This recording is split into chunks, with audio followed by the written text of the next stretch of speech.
Would you like to answer the question of what is Babes London? No. Okay, cool.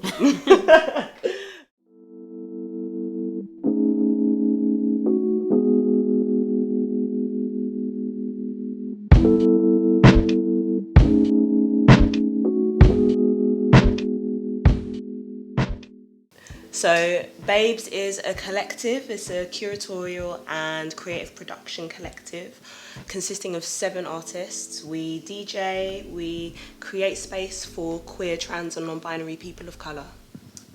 We started Babes because we were incredibly frustrated that everywhere we went we had to compromise on one section of our identity, whether it is our blackness, our queerness, our safety. And we'd always worked in clubs. In most of our adult life, we've either been in the club or working behind the bar or creative direction at particular high-end clubs. And we were like, wow, we're spending so much of our time and money and energy in these spaces.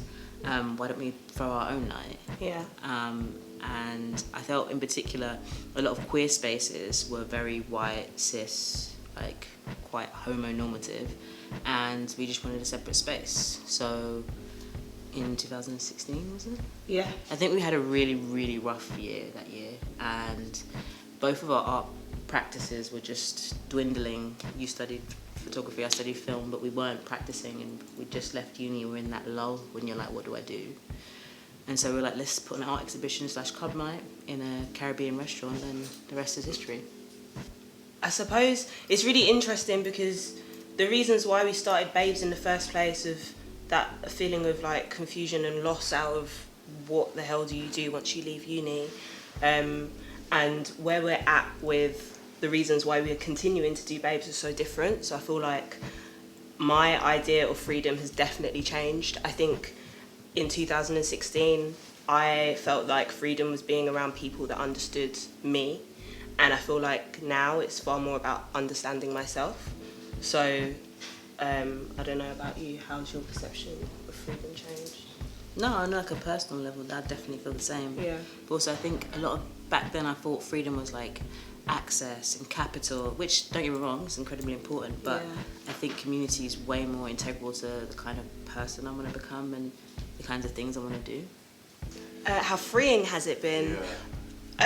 It's been really freeing. I think that prior to Babes, I just did not realise how many queer, trans, non-binary people there were in London that were literally like living in South London, let alone the whole of London, the whole of the UK. So it's been really, really beautiful and freeing just to be seen and to see other people and to learn more about like my identity and all of like my loved ones' identities.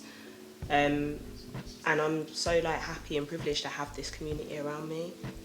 Yeah, I think, like I was saying about the compartmentalising of different parts of your identity, and now just like living the fullest version of myself and doing it proudly and unapologetically, because I have the backing of thousands of people like across the globe who respect what we're doing and feed into it, and we take inspiration from. I think it's changed my life.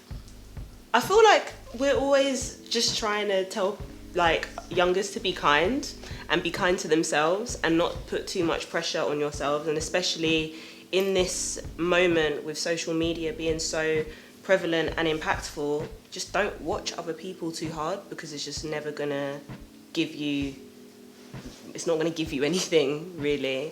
Don't compare yourself too tough.